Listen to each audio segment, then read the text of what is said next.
जी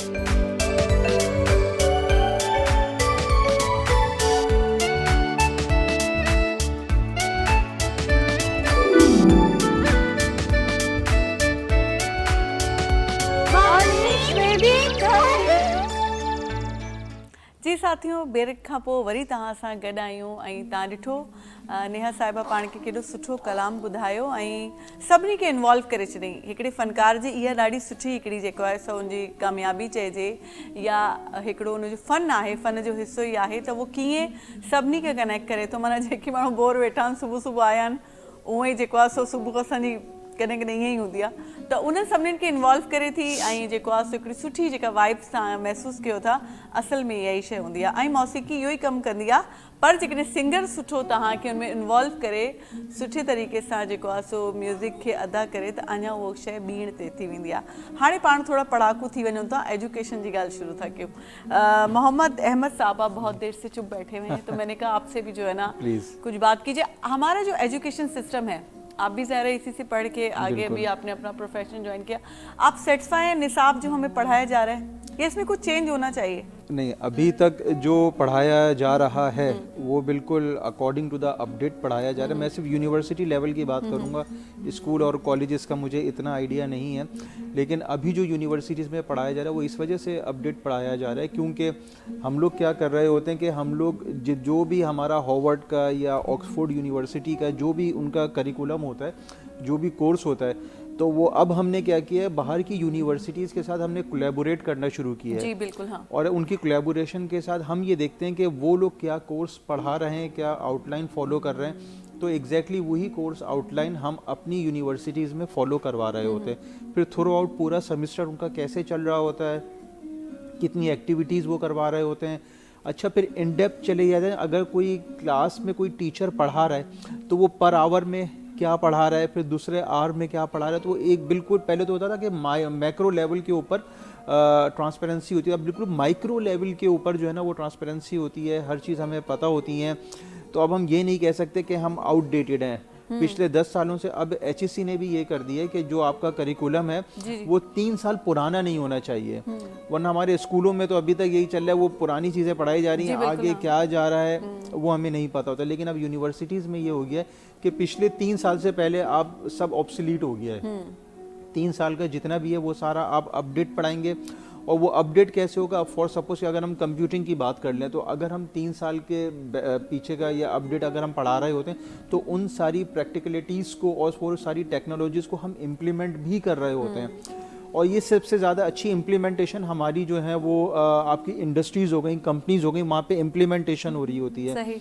तो हम क्या कर रहे होते हैं, इंडस्ट्री से लोगों को बुलाते हैं स्टूडेंट्स के पास, उनकी वर्कशॉप्स करवाते हैं, कॉन्फ्रेंसेस करवाते हैं, सेमिनार्स करवाते हैं, और हम अपने स्टूडेंट्स को उन कंपनीज़ के अंदर भी भेज रहे होते हैं ताकि, क्योंकि स्टूडेंट निकल के यूनिवर्सिटी से वो आखिरकार उसको जॉब ही करनी है या अपना बिजनेस करना है, तो वो हम कंपनीज़ के अंदर लेके जाते हैं ताकि वो एटलीस्ट कंपनी का पोर्टफोलियो देख सके, कंपनीज़ को देख सके कि जो चीज़ हम यहाँ पे पढ़ रहे हैं अपनी यूनिवर्सिटी में उसकी इम्प्लीमेंटेशन इंडस्ट्रीज़ के अंदर कैसी हो रही है, क्योंकि इंडस्ट्री जो है वो पूरी अपडेट चल रही होती है। इवन कि मैं अगर बात करूँ, एक कंपनी में मैं अपने स्टूडेंट्स को लेकर गया, स्टूडेंट्स को लेके जाने से पहले मैं उनको पढ़ा रहा था। एक एग्जांपल दे रहा हूँ कि वेयर हाउसेस जो हैं बाहर के ममालिक में अब सारे ऑटोनोमस के ऊपर चले गए। पहले वेयर हाउसेस में क्या होता था, बहुत सारे एम्प्लॉयज़ रखे जाते थे, एक कोई पार्सल आता था उसको फिर शेल्फ में रखा जाता था। अब ये चीज़ें ख़त्म हो गई हैं। बाहर के ममालिक में क्या हो रहा है, कोई भी एक चीज़ आती है, ऑटो स्कैन होता है, रोबोट्स आते हैं और उसको उसकी डेजिग्नेटेड प्लेस के ऊपर प्लेस कर देते हैं। तो अब हमारे कराची में भी बहुत सारी वेयर हाउसेस ऐसे हैं जहाँ पे मैं अपने स्टूडेंट्स को लेकर गया कि अगर कोई भी अगर कंटेनर के अंदर कोई भी अगर सामान आता है तो वो ऑटोमेटिकली ओपन होता है, सारा माल उसमें से निकलता है, ऑटो स्कैन होता है और रोबोट्स आते हैं और उसको रोबोट्स ऑटोमेटिकली अपनी जगहों के ऊपर प्लेस कर देते हैं। तो स्टूडेंट्स कहते हैं हाँ सर, ये तो अब क्योंकि अगर हम बात करें वॉलमार्ट की बात करें, पेनिसिल्वेनिया जब मैं अमेरिका गया था तो उतना बड़ा वेयर हाउस था, उन्होंने लिखा हुआ था कि ये इतना बड़ा हमारा वेयर हाउस है, 2 महीने तक 24 घंटे एक बंदा अगर इस वेयर हाउस को विजिट करेगा तो 2 महीने में जाके वो इस पूरे वेयर हाउस को विजिट कर पाएगा। हाँ, इतना बड़ा उनके वॉलमार्ट के, आईकिया के हैं। तो वहाँ पे सारी इम्प्लीमेंटेशन कैसे हो रही होती है through technologies, through softwares, ERP softwares आ गए, WMS सॉफ्टवेयर्स आ गए। हम अगर 5 साल पहले की बात करें तो ये सारे सॉफ्टवेयर पाकिस्तान में नहीं होते थे। इनकी हमें जो है वो कोई तकरीबन फ़ीस पे करनी पड़ती है, कोई तकरीबन 1 करोड़ 1.5 करोड़ वो हमारी यूनिवर्सिटीज़ पे कर रही होती हैं सालाना, और वो सॉफ्टवेयर हमने उनसे परचेज़ किए हुए और वो सॉफ्टवेयर हम अपने स्टूडेंट्स को सिखा रहे होते हैं। सही। और जब इंडस्ट्री में वो बंदा हमारे स्टूडेंट्स जाते हैं और वो उनको ऑटोमेटिकली वो सारी चीज़ें आती हैं, तो इंडस्ट्री खुद हैरान हो जाती है कि ये चीज़ें तो इतनी महंगी हैं, हम अपनी इंडस्ट्री में इम्प्लीमेंटेशन कर रहे हैं, करोड़ों रुपए इसके साल के दे रहे हैं, आपकी यूनिवर्सिटी में ये चीज़ आपको सिखाई जा रही है। तो एक स्टूडेंट्स के लिए एक बड़ा प्लस पॉइंट होती है ये चीज़। तो अभी हम बिल्कुल कह सकते हैं कि हमारा जो यूनिवर्सिटीज़ का जो पोर्टफोलियो वो टोटली अप टू डेट है, जो हमारे बाहर के ममालिक में पढ़ाया जा रहा है। सही। लेकिन ये आप बात करें प्राइवेट सेक्टर की, हाँ बात वहीं पे घूम फिर के आ गई कि मैं बात ये कर रही थी कि आप ज़ाहिर है एक उस्ताद हैं, आप तो आप जनरली उस चीज़ को लेके, एक तो आप जिस यूनिवर्सिटी से खुद जिसमें आप जॉब कर रहे हैं या पढ़ा रहे हैं, तो उनका एक मैकेनिज्म अलग है, और हमारी जो अपनी सरकारी यूनिवर्सिटीज़ हैं उसमें क्या मतलब एज ए उस्ताद आप समझते हैं। लेकिन हम इस पे बात पे आएंगे। प्रेमचंद साहब से हम बात करते हैं, जैसे ये बात करें कि मशीनरी इक्विपमेंट्स जेके ॿाहिरां घुराईंदा आहियूं पाण, त तव्हां बि माना पंहिंजी जेको तव्हांजी मिल आहे उनजे लाइ जेकी बि तव्हां इक्विपमेंट्स आहिनि हिते जा लोकल बि हूंदा आहिनि मूंखे? तक़रीबन जेका पुरानी हले बि इक्विपमेंट तक़रीबन मुल्तान जो मशीन असां मुल्तान जो हाणे चाइना जूं अचनि पियूं। अच्छा। जीअं जेको मुल्तान जो लोकल असांखे अचे बि उन में त असांजो पर आवर कलाक में तक़रीबन 20 खां 25 गठरियूं निकिरनि पियूं। जेकॾहिं इहा ॻाल्हि असां चाइना मां घुरायूं उहे कलाक में उहे 40 खां 50,000 गठरियूं निकिरनि पियूं पर आवर। उन में असां लाइट जो ख़र्चु घटिजे थो, लेबर जो ख़र्चु घटिजे थो। इहा त वॾी ॻाल्हि साईं कई आहे त असांखे नई टेक्नोलॉजी में अचणु खपे, ऐं असां एॾा तोजो आहे त हू थोरो कुझु महांगो आहे, थोरी घणी गवर्नमेंट असांखे सपोर्ट करे त जाम फैक्ट्रियूं जेके आहिनि से ॿाहिरि अची वेंदियूं आहिनि मशीन ते। ऐं जेको पाण वटि बहरान आहे बिजली जो या गैस जो, इन जे करे बि फैक्ट्रीज़ मुतासिर थियनि थियूं। मेन मांग उहा त असांजी जेके टैक्स आहिनि, हाणे तव्हां ॾिसो गवर्नमेंट ॾिसो त जेको असां ॿाहिरां कपह घुरायूं था त उन ते टैक्स को कोन्हे। अच्छा, असां जेको लोकल कपह हिक ॿिए खे ॾियूं था उन ते 18% टैक्स आहे। अच्छा, त इहो हलो इन ते पाण पोइ ॻाल्हायूं था, वठूं था पाण जेको आहे सो ब्रेक ते हलूं था, नंढी साई वठूं था, साई खां पोइ वरी तव्हां सां गॾु था। तव्हां काॾे बि न वञो।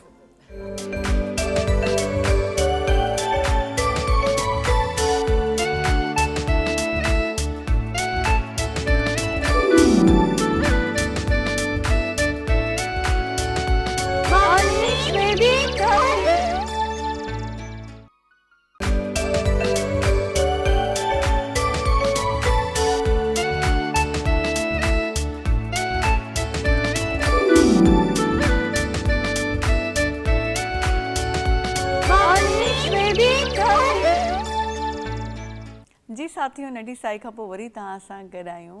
उमेदु आहे त तव्हां ख़बरूं बि इंजॉय कयूं हूंदियूं। असां तव्हां जॾहिं ब्रेक ते हुआसीं न, तव्हां ख़बरूं पिया ॾिसो त असां हिते नंढो हिकिड़ो चिड़ियाघर खोले वेठा हुआसीं।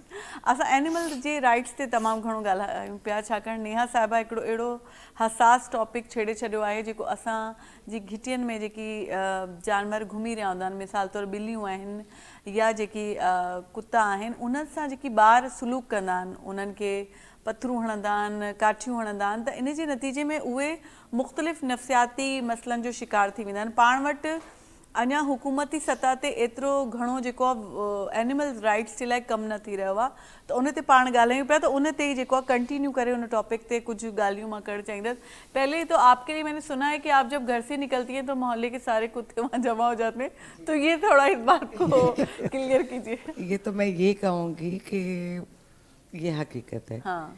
क्योंकि मैंने 3 कैट्स पाली हुई हैं जो पर्शियन है, वो अंदर रहती हैं, लेकिन मैं बाहर कोई जानवर देखती हूँ तो मैं उनको थोड़ा खाना डाल देती हूँ। सही। तो वो फिर मेरे जो है दीवाने हो जाते हैं। बिल्कुल। अब मैं क्या करूँ, मुझे बताएं। मतलब आपके दीवाने सिर्फ हम नहीं है, मतलब आप उनका जानवरों का इतना ख्याल रखती हैं। जानवर ज्यादा मेरे दीवाने हो गए ना। हाँ। ये मसला है। सही है। अभी भी एक छोटी सी कैट है जिसको मैंने खाना वाना डाला, सर्दी थी तो मैंने उसको अंदर अपने बाहर वाली साइड पे अंदर की जगह उसको दे दी। तो अभी भी मैं आ रही थी तो इतना मुझे कि मुझे लेके चलो।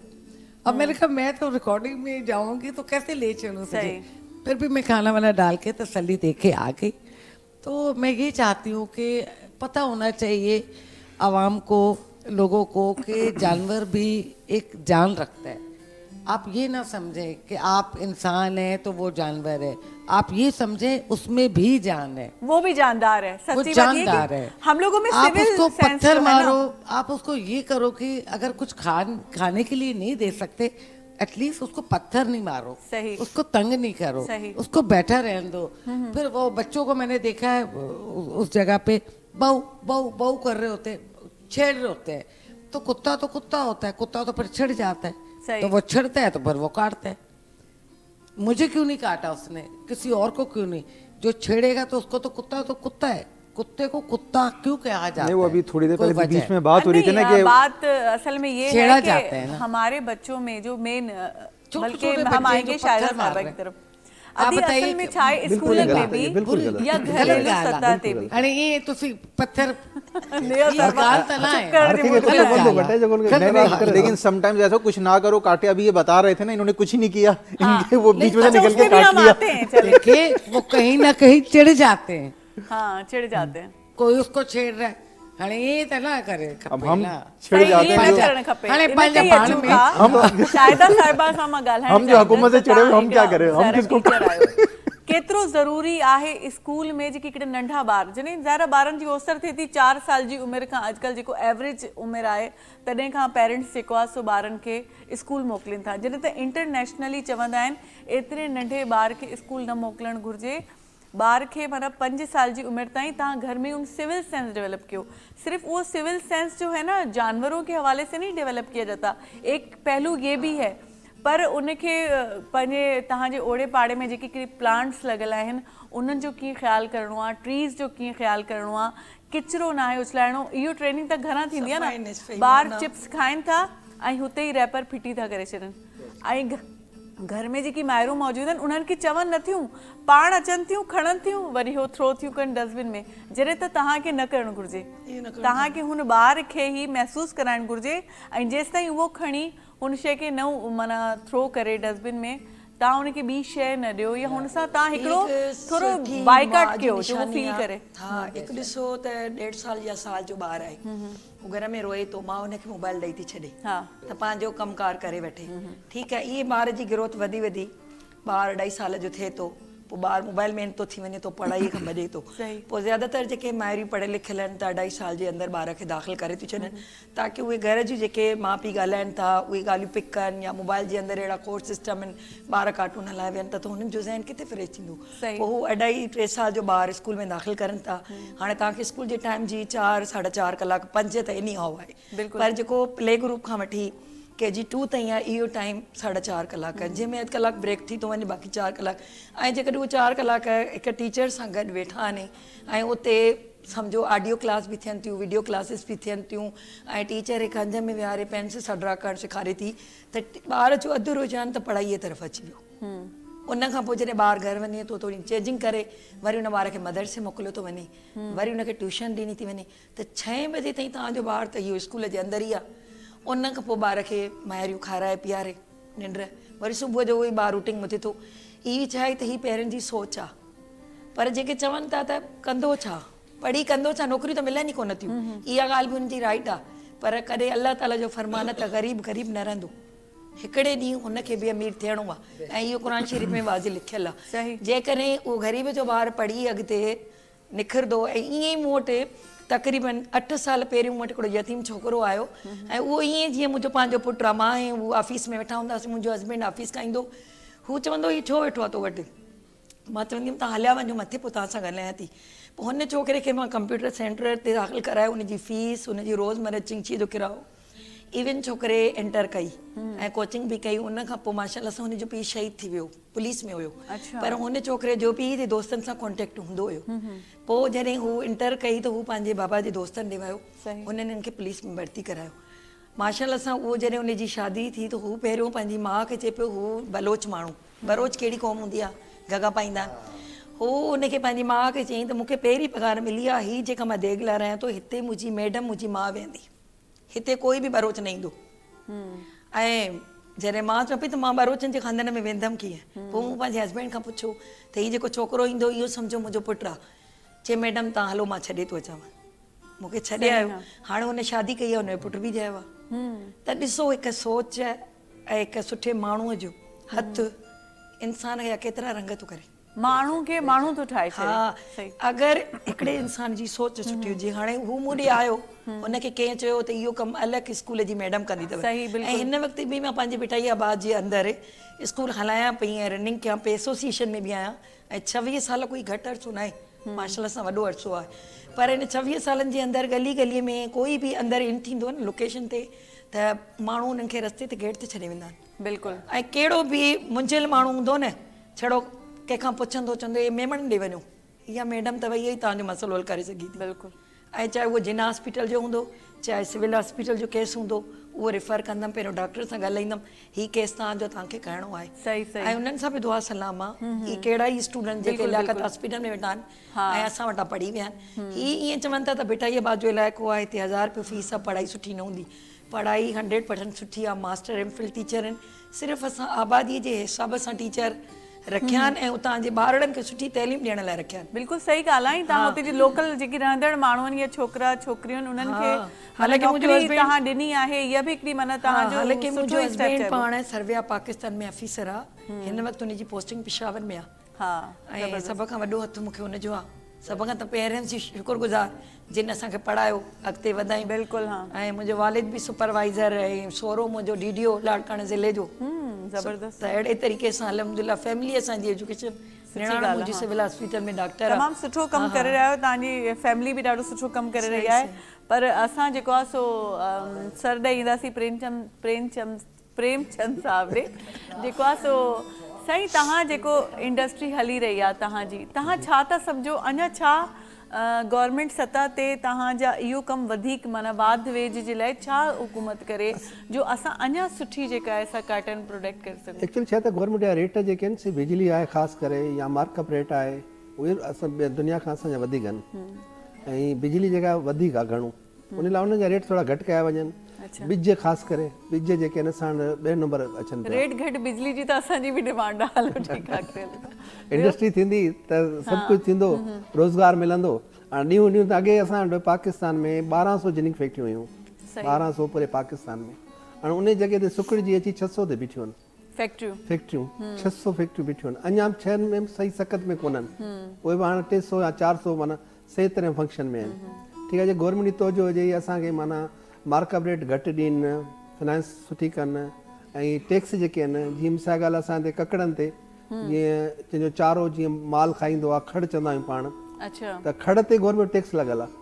त खड़ ते टैक्स कहिड़ी दुनिया में कोन्हे, चारो आहे माल जो, इहो बि 18% टैक्स आहे। उहो बि जेकॾहिं ख़त थी वञे, इहो बि ग्रोर्स खे रेट वधीक मिलंदो। ग्रोर्स खे रेट वधीक मिलंदो त हू कपह वधीक उगाईंदो, कपह उगाईंदो त हारी बि ख़ुशि थींदो, मज़दूर बि ख़ुशि थींदो, मुल्क बि ख़ुशहाल थींदो।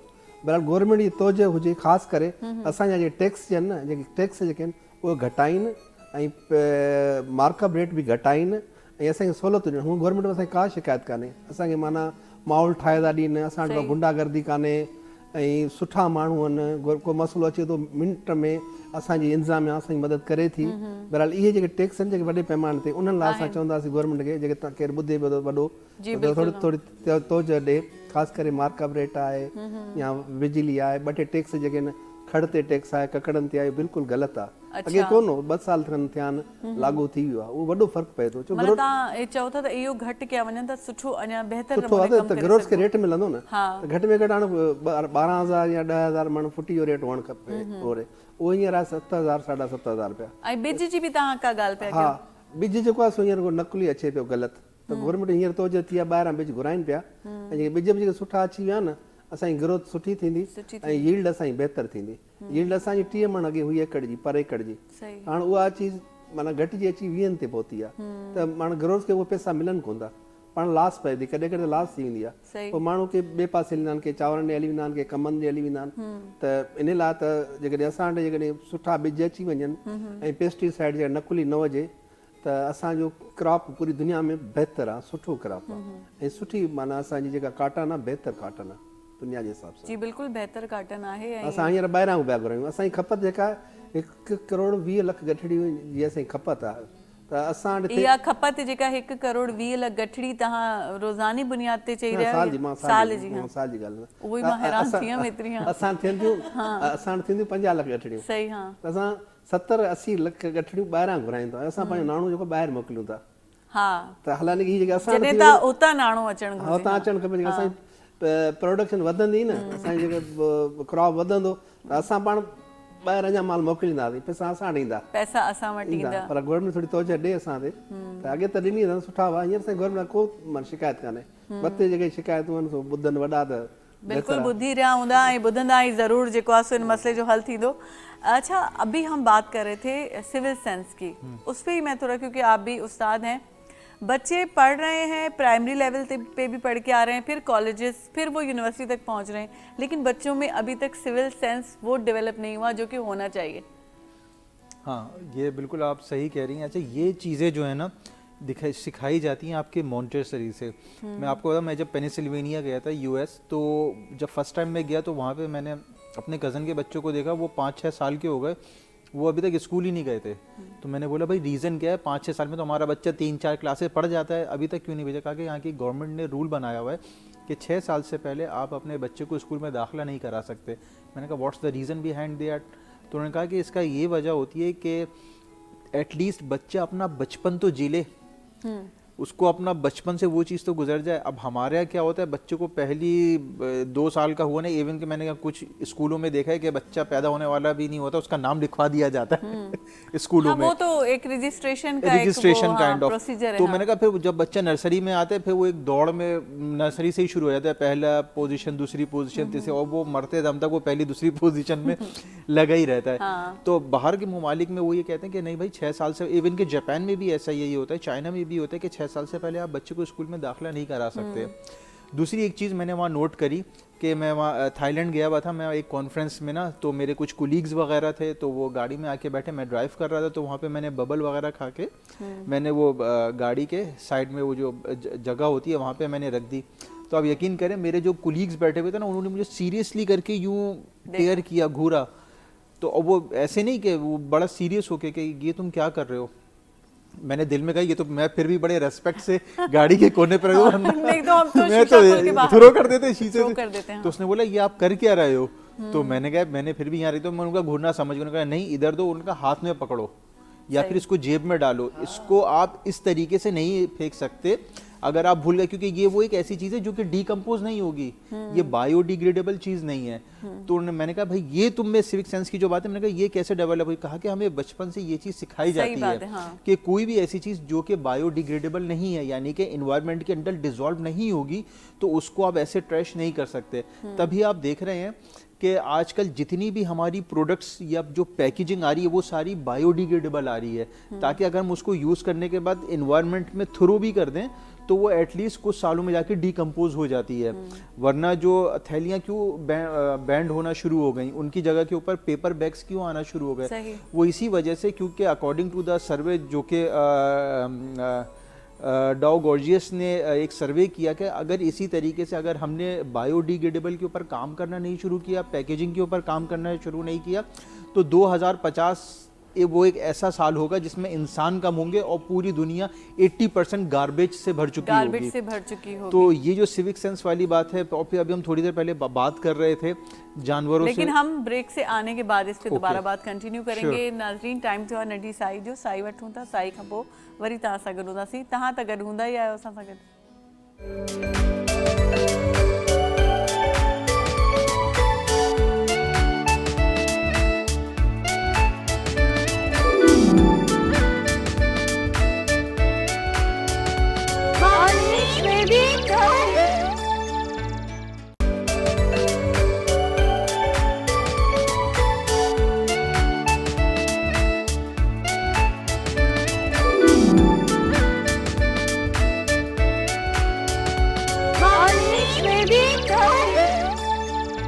जी साथियों, ब्रेक खां पोइ वरी तव्हां सां गॾु आहियूं ऐं जेको आहे सो ॻाल्हि हले पई सिविल सेंस जी।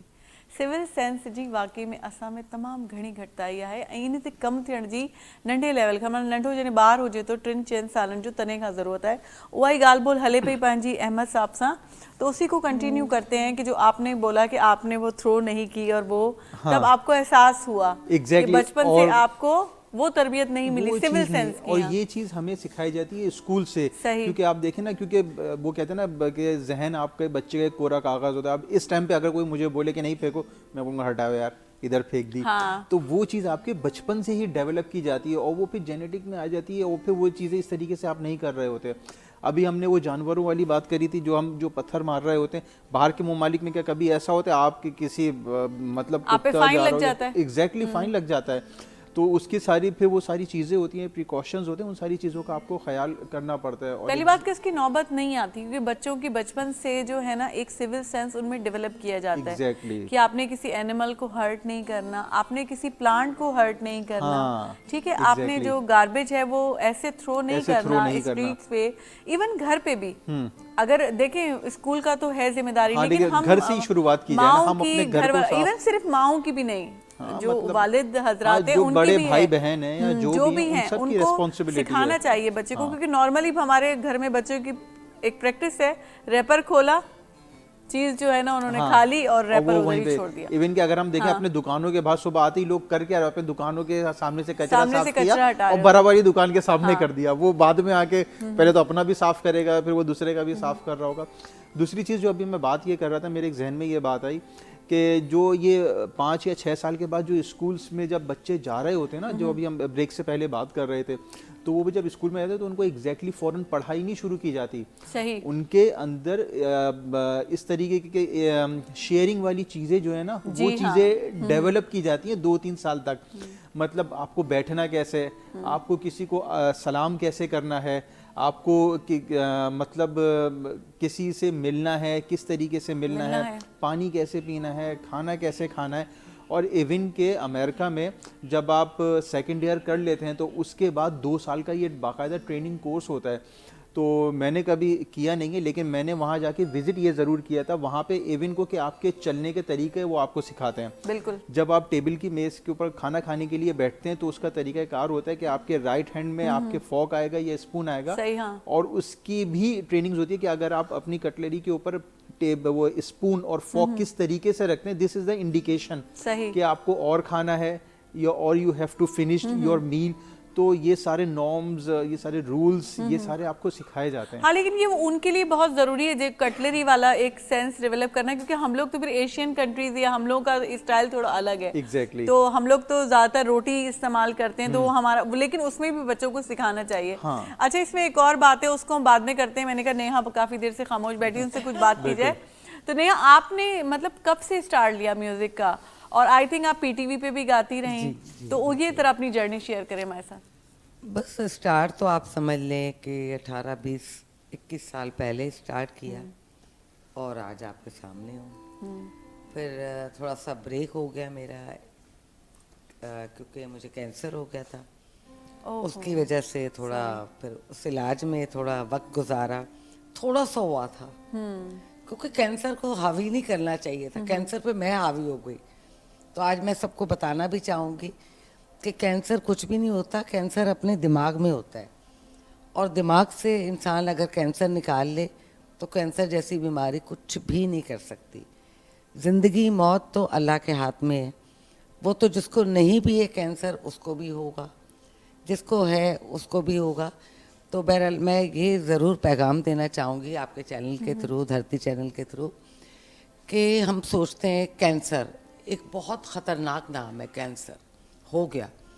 एक्चुअली कैंसर कुछ भी नहीं होता, कैंसर हमारे दिमाग में है। मैंने 7 साल मुकाबला किया कैंसर से। 8वें साल मैं गाने शुरू हो गई थी। फिर मैंने टीवी पे जो है 8-10 साल बाद मैंने फिर स्टार्ट किया है टीवी पे। तो बहरहाल मैं यही कहना चाहूँगी कि हम सबको एक दूसरे की दुआ होनी चाहिए। और इस चैनल के थ्रू आपसे मुलाकात हुई, आपसे ऐसे अच्छे लोग होने चाहिए, ऐसे जो काम करें, कुछ बताएं। बिल्लियों कुत्तों की बात मैंने जो की थी वो हर शो में आपने रखनी है, मैं हूँ या ना हूँ। अच्छा। लेकिन ये रखनी है हाँ। ताकि लोगों तक बात पहुँचे मेरी। तो इतनी सी बात है कि 18, 20 साल, 25 साल हो गए। वक्त मेरा आगे इसलिए नहीं बढ़ पाई क्योंकि मैं बीमार हो गई थी। वो किसी भी तरीके से बंदा कुछ भी हो सकता है। तो बहरहाल इतना सा है कहानी, इतने सा आपका सफर है इतनी सी कहानी। और आप फाइटर हैं, आपने कैंसर को हराया। ठीक है। अच्छा, शाहिदा साहिबा की तरफ आते हैं। अदी तव्हां जेको हींअर सिविल सेंस जी हिकिड़ी ॻाल्हि हले पई, उनमें हिकिड़ो ॿियो पहलू आहे त असां जेकी असांजे घर में जेकी असां सां गॾु कमु कंदा आहिनि, मां उन्हनि खे मुलाज़िम बि न आहियां चवंदी, उहे असांजा हेल्पर आहिनि, उन्हनि खां सवाइ असां कुझु बि न आहियूं।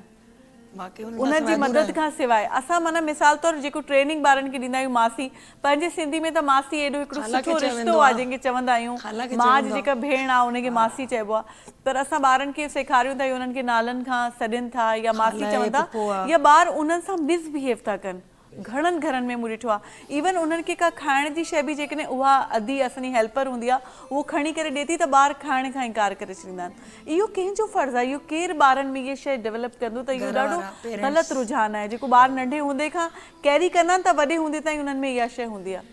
न, अवल त इहो घर खां थो शुरू थिए। जेसि ताईं जीअं घर जा वॾा हाणे जीअं पीउ माउ थिए थो ऐं मासीअ खे मासी न चयो वञे, छा आहे उन्हनि जे ज़रिए असां हलूं था। अगरि उहो हिकु ॾींहुं बि छुटी कनि था त असांजो हाल छा आहे? असां कॉलियूं था कयूं, उन्हनि खे घुरायूं था त छो न आयो आंटी? अवल त मासी थियण ई न खपे, न उन्हनि खे चवणु खपे त हीअ जेको आहे मुंहिंजी मालिक मकान आहे, मां किराएदार आहियां। न, इहे शयूं जेकॾहिं असांखां शुरू थियनि थियूं त नंढी नसल में अचनि थियूं। बिल्कुलु उन्हनि में ठीकु आहे, हू बि असां जहिड़ा इंसान आहिनि। हुनजी मजबूरी आहे वॾनि माण्हुनि जी ग़ुलामी करणु। हाणे असां वटि अहिड़ा बि ॿार जमाली पुल खां अचनि था, पढ़नि था, जंहिंजो पीउ गाॾी साफ़ कंदो आहे वॾनि अमीर माण्हुनि जी, ऐं हुतां डेली 4 ॿार ईंदा आहिनि। हिकिड़ो मैट्रिक में आहे, हिकिड़ी छोकिरी 8 में आहे, ऐं हिकिड़ो 6 में आहे, हिकिड़ो KG 2 में आहे। हाणे हुननि जो जेको फीस पे करे थो, उन्हनि जो साफ़ करे थो। हू जॾहिं बि पेरेंट्स मीटिंग में ईंदो आहे, कुराड़ो आहे, रोअंदो आहे। सिर्फ़ु रोअंदो छो आहे? ख़ुशीअ खां। त हुनजी हू चवंदो आहे त मां इन क़ाबिल न आहियां, पर जेके मुंहिंजा ॿार फस्ट आहिनि, इन ख़ुशीअ खां मां रोआं थो त मूंखे अल्लाह ताला इन लाइक़ु कयो आहे। बिल्कुलु। हा, हाणे उहो गाॾी साफ़ करे पियो त हुन खां साफ़ पुछो त क्यों रो रहे हो? जी साहब इस वजह से रो रहा हूँ कि मैं गरीब बंदा हूँ और मैं इतने बिटाइयाबाद तक जाने के लिए मेरे पास 300 पेट्रोल के हो, और मैं पहले वहाँ रहता था, मगर वहाँ घर किराए के महंगे हो गए, गैस बिजली के बिल महंगे हो गए, तो मुझे ना किसी ने कोई प्लाट दिया है जमाली पुल पे, तो मेरी बीवी घरों में काम करती है, मैं गाड़ियाँ साफ़ करता हूँ। तो उन्होंने कहा रोए नहीं, आप मैडम का नंबर लेकर आए। मुझसे कार्ड लेके गया, उसके बाद उस साहब ने कांटेक्ट किया, हर महीने की फीस, बच्चों का कोर्स, यूनिफॉर्म, सब कुछ वो ये पे करता है। बस वो मुझसे अपडेट लेता है कि बच्चे आते हैं या नहीं, पढ़ाई में कैसे जा रहे हैं। तो मतलब इहो आहे त ग़रीब भी ग़रीब न आहे, ऐं आया खे आया बि न चइजे, हू बि असां न चइजे। बल्कि अक्सर असां घर जी जेकी औरतूं हूंदियूं आहिनि, अक्सर कॾहिं असां बि त बीमार थी पवंदा आहियूं, असांजी त कॾहिं कॾहिं दिलि न चवंदी आहे कमु करण जी, त उहो बि त असां जहिड़ा ई इंसान आहिनि। जॾहिं बीमार थी वेंदा आहिनि, उन सां के प्रॉब्लम्स थी वेंदा आहिनि, पोइ जॾहिं उहो ईंदियूं आहिनि त उन्हनि खां एॾो मिसबिहेव कयो वेंदो आहे, जीअं उन्हनि खे ॻाल्हायो वेंदो आहे। ख़बर अथव जंहिं ॿार ॾिसनि था ऐं उहो ई प्रैक्टिस सिंधीअ में ईअं चवंदा आहिनि, जंहिं कुझु न चयो न घणो कुझु चयो। हा, कहिड़ी ख़बर हो दिलि सां बदो आहे ॾियनि, दिलि जी आह त रब ॿुधंदड़ आहे। बिल्कुलु बिल्कुलु। ठीकु आहे, न आई हुनजी मजबूरी हुई, उहो रीज़न तव्हांखे ॿुधाए थी, हुन सां मिसबिहेव न कयो। ठीकु आहे, अल्लाह ताला तव्हांखे बि हथ ॾिना आहिनि, तव्हां बि करे सघो था। ठीकु आहे, हाणे असां वटि हिकिड़ो चौकीदार आहे जेको दोराजीअ में असल में हुनजो घरु आहे, रहंदो असां वटि आहे, राति जो बि हूंदो आहे, ॾींहं जो बि हूंदो आहे, सॼो ॾींहुं असां वटि हूंदो आहे, कपिड़ा वग़ैरह असां पाण धोरायूंसि, हर चीज़ हुनजी ज़ाल असांजे एतमाद ते छॾियो आहे। ऐं हू कंहिं वक़्त में माना मुंहिंजे बाबा जो दोस्त रही चुको आहे। पोइ हिकिड़े ॾींहुं मां हुन सां थोरो मां मिसबिहेव कयो, मां चाचा ईंदा न ईंदो कर बसि वञ घर। हो ॻोठ में वञी शिकारपुर में मुंहिंजे बाबा खे धार ॾिनई। पोइ उतां मूंखे कॉल कराईं त बाबा चए पियो मूंखे त पुटु ॾिस, मां तव्हांखे पढ़ायो आहे न, तव्हां ईअं छो पोड़े सां कयो आहे? अॼु खां पोइ हिन जी मूंखे मुंहिंजी वसियत थी, हिन जो ख़्यालु कई, सम्झ मुंहिंजो कई।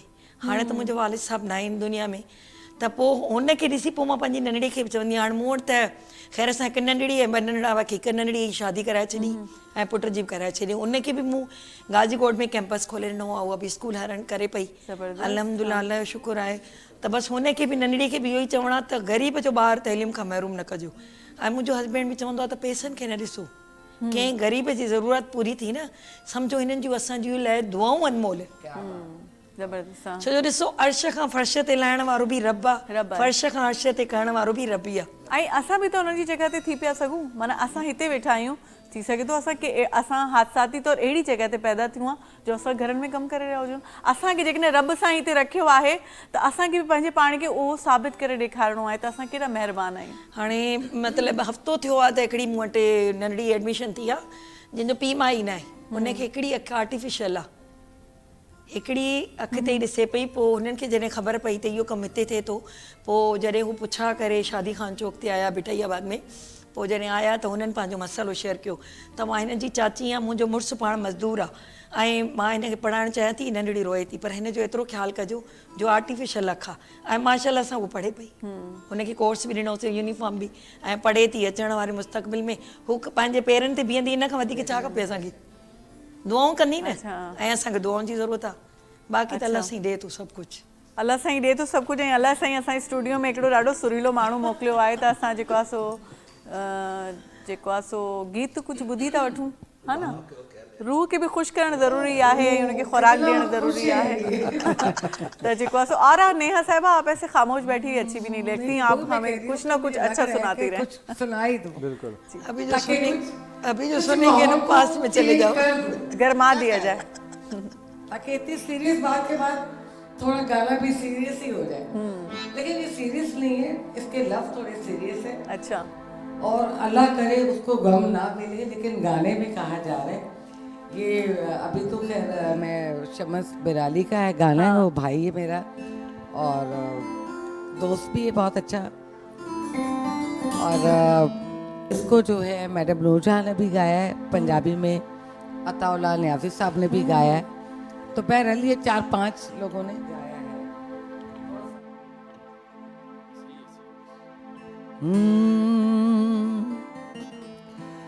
दर्द दिल में यार न थे, दर्द दिल में यार न थे, कॾहिं त दिल दुखाए तो। दर्द दिल क्लैप होगी साथ तो मजा आएगा, क्या ख्याल है।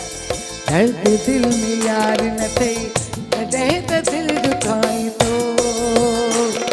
तो खेब गम मिले का खबर पवे। दर्द दिल में यार न थे, दर्द दिल में यार न थे, कॾहिं त दिल दुखाए तो खेब गम मिले का खबर पवे। दर्द दिल में यार न थे।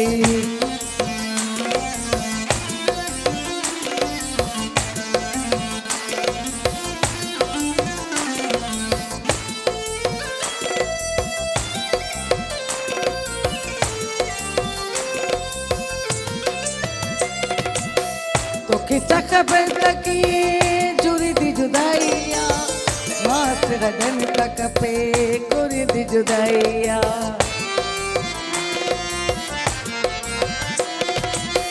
तो किचा खबर तकी जुड़ी दी जुदाइया, मास गगन तक पे कुरी दी जुदाइया। तो तक दे दुख न डिठो, तो तक दे दुख न डिठो, सुखन सनी निभाए तो खेब गम मिले का खबर पवे। दर्द दिल में यार न थे। हो जाए, क्या ख्याल है, हो जाए लग रहा है कि हो जाए, लग रहा है।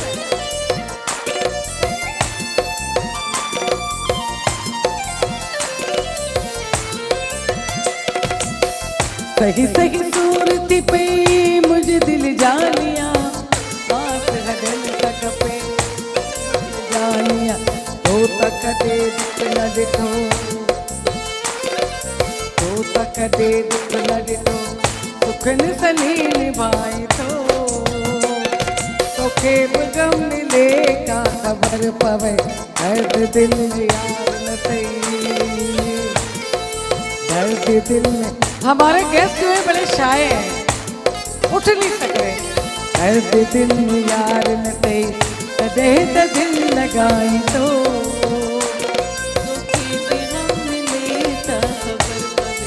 दर्द दिल में यार न थे, दर्द दिल यार न थे, दर्द दिल यार न थे, दर्द दिल यार न थे, दर्द दिल में यार न थे।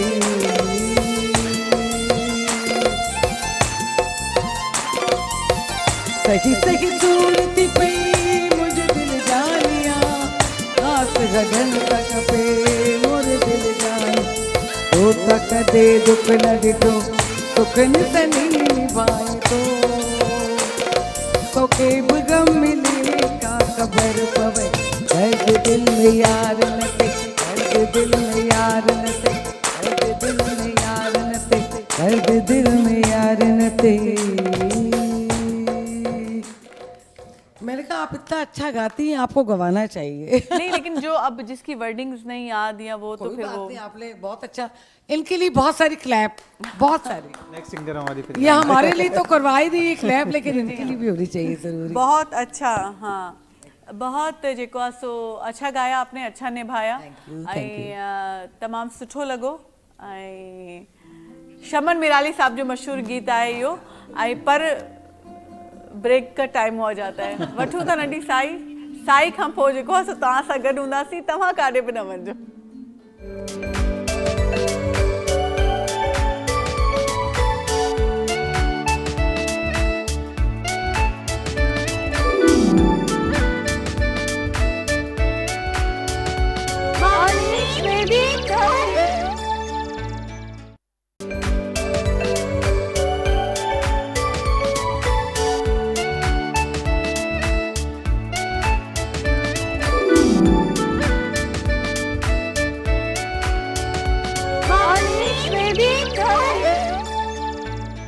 जी साथियों, साई खां पोइ वरी तव्हां सां गॾु आहियूं, जेको आहे सो गीत तव्हां ॿुधो, मज़ो अची वियो, असांखे बि तव्हांखे बि अची वियो हूंदो। हलूं था अहमद साहब खां पुछूं था त फ्री इंटर्नशिप के हवाले से बच्चों के लिए आप कुछ उनको पैगाम देना चाहते हैं कि किस तरीके से वो अप्रोच करें या स्कॉलरशिप्स के लिए? हाँ, ये एक्चुअली उस वक्त की बात है जब मैं भी ग्रेजुएशन में आया था, मेरी कंप्लीट नहीं हुई थी। तो एक दोस्त था मेरा, वो आया तो उसने कहा कि अहमद मैं फ्री इंटर्नशिप करके आया हूँ और कायरो से होकर आया था। तो मैंने कहा फ्री में ऐसी कौन सी ऑर्गेनाइजेशन है जो कि बाहर भेज रही होती है? तो then I get to know एक ऑर्गेनाइजेशन है जिसका नाम है आइजैक। तो वो स्टूडेंट्स को फ्री में बाहर भेजती है। उनके सिर्फ 2 शर्तें होती हैं, एक तो आप अंडर 30 होने चाहिए, दूसरा आप स्टूडेंट होने चाहिए। तो अगर ये 2 इन क्राइटेरिया के ऊपर अगर आप फ्री पूरा उतरते हैं तो वो ऑर्गेनाइजेशन आपको टिकट और वीज़े के अलावा पूरे 3.5 महीने फुली फंडेड होती है। और सिर्फ 2 शर्तें, एक तो 30 साल से कम हो और आप स्टूडेंट हो। तो वहाँ पे जाना, रहना, खाना पीना, रिहाइश, वहाँ की लोकल ट्रैवलिंग और जिस ऑर्गेनाइजेशन में वहाँ आप काम करेंगे वो सब कुछ फ्री होता है। सही, जबरदस्त। ये तो आपने इस प्रोग्राम के प्लेटफॉर्म से बहुत ही अच्छी इंफॉर्मेटिव बात शेयर की है। तो जितने भी लोग देख रहे होंगे वो इससे जरूर फायदा उठाएंगे। और मुझे ये आज से कोई 10 साल पहले पता चला था।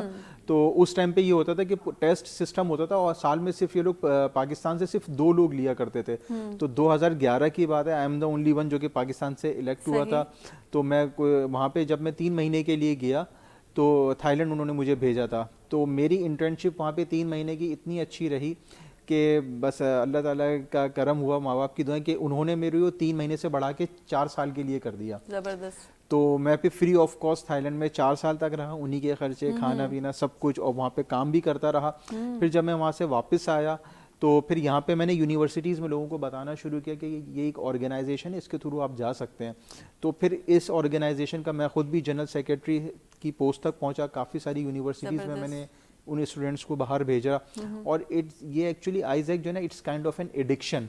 इसमें आपके पैसे तो कुछ लग नहीं रहे होते, सिर्फ आपको टिकट अपना लेना होता है और आपका वीज़ा अपना होता है। तो वहाँ से आने के बाद then I go to the Cambodia 6 हफ्ते के लिए, फिर मॉरिशस गया, फिर श्रीलंका गया, दोहा गया। मतलब ये एक बहुत अच्छा जब तक 30 साल का नहीं हो गया तो तब तक आपने फुल इसको एंजॉय किया। तकरीबन 8 से 9 ममालिक मैंने फिर विजिट किया। अच्छी बात है। तो अब ये कि अब जो मेरे स्टूडेंट्स हैं तो अब मैं उनको इस आइजैक के थ्रू, अब इन्होंने अच्छी ये बात कर दी, इनकी पॉलिसी में चेंज आ गया है। अब कोई टेस्ट देना नहीं पड़ता। सही, कोई टेस्ट नहीं है, कोई इंटरव्यू नहीं है, सिर्फ आप अप्लाई करें। और अप्लाई करने के लिए मैं इस टाइम पे दोबारा अब जनरल सेक्रेटरी बना हुआ हूँ और अब मेरे ही थ्रू एप्लीकेशंस आ रही होती हैं। अब जो भी एप्लीकेशंस आती है तो 99.9% मैं अप्रूव कर देता हूँ। चलिए, अच्छी बात है। तो आपसे जो है ना राब्ता करना पड़ेगा प्रोग्राम खत्म होने के बाद भी। अच्छा प्रेमचंद साहब, तव्हां माना छा था चओ त छोकरा असांजा नौजवान जेको यूथ आहे इंडस्ट्री ॾांहुं अचे, वधीक फैक्ट्रियूं खुलणु घुरिजनि ऐं हिन कम खे वधीक वधाइणु घुरिजे? न, नौजवान त अचनि ऐं असांजे कारोबार नौजवाननि जी वधीक ख़ासि करे पढ़ियल लिखियल माण्हुनि जी। ऐं असांजो आऊं त चवंदुसि नौकिरी खां वधीक कारोबार आहे। कॾहिं बि नौकिरी वारो माण्हू तरक़ी कोन कंदो। उनजी चाहे 3 लख रुपया पगार हुजे, चाहे 5 लख रुपया पगार हुजे, ठीकु आहे।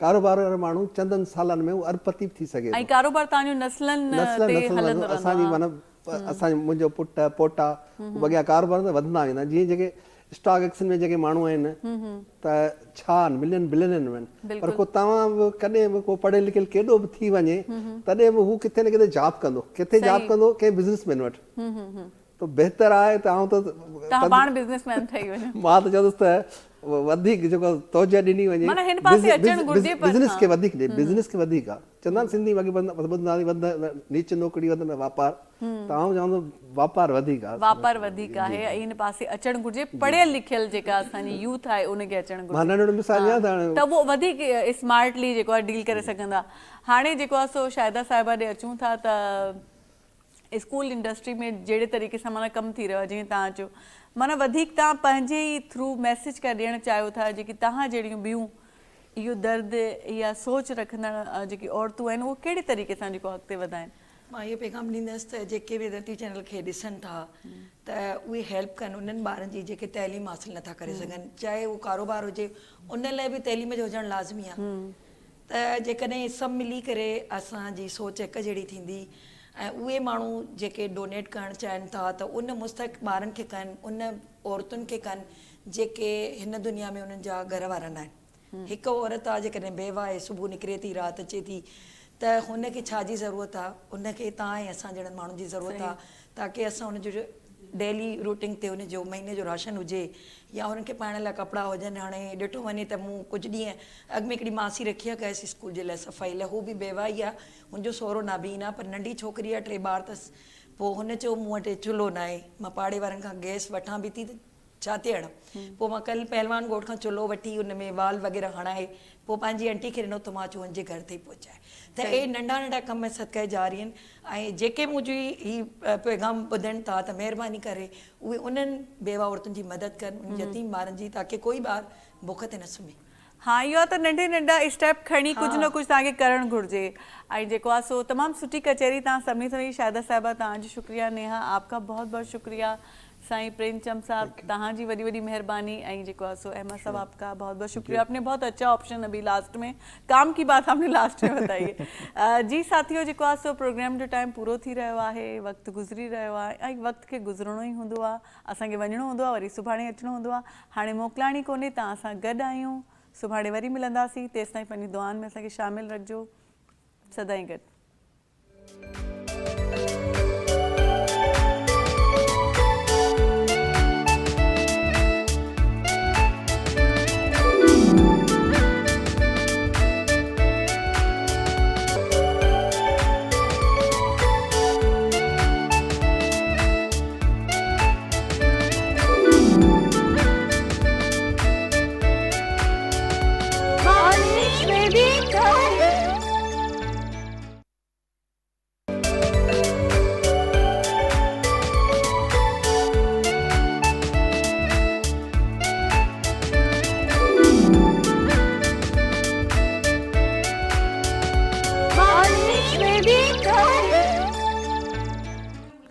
अस्सलाम वालेकुम नाज़रीन गुड मॉर्निंग तव्हां सभिनी खे हिकिड़ो नए ॾींहं जी हिकिड़ी नई सुबुह जी शुरूआति थी चुकी आहे ऐं सभिनी खां सुठी ॻाल्हि इहा आहे त मालिक साईं जो शुक्र आहे त सही बि थोरो घटि आहे ऐं जेको आहे सो सी बि घटि थी वियो आहे ऐं जेको आहे शुक्र आहे जो असांखे सही हिकिड़ो सुठो ॾींहुं जेको नसीबु थियो आहे हाणे असांखे सोचणो आहे त असांखे जेको आहे सो कीअं हिन ॾींहं खे गुज़ारणो आहे कीअं पंहिंजे ॾींहं खे सजायो करिणो आहे के सुठियूं ॻाल्हियूं करणियूं आहिनि के सुठा कमु करणा आहिनि किन पंहिंजनि खे ख़ुशि करिणो आहे कंहिंजे मुंहं ते तव्हांजे करे मुर्क अची वञे को माण्हू ख़ुशि थी वञे कंहिंजो को मसइलो हल थी वञे जेकॾहिं तव्हांजे ॻाल्हाइण सां या हुन सां गॾु किथे वञण सां त उहे कम बि ज़रूरु करणु घुरिजनि छाकाणि इहो बि पाण खे सोचणु घुरिजे त छा इहो ॾींहुं अॼु असांजो आख़िरी ॾींहुं त न आहे त के अहिड़ा कमु करे वञूं या कंहिंजे कमु अची वञूं सुभाणे ज़िंदगी हूंदी त वरी पिया ॿिया कमु कंदासीं पर हिन ॾींहं खे पाण खे सजायो करिणो आहे सोशल मीडिया जो जेको दौरु हली रहियो आहे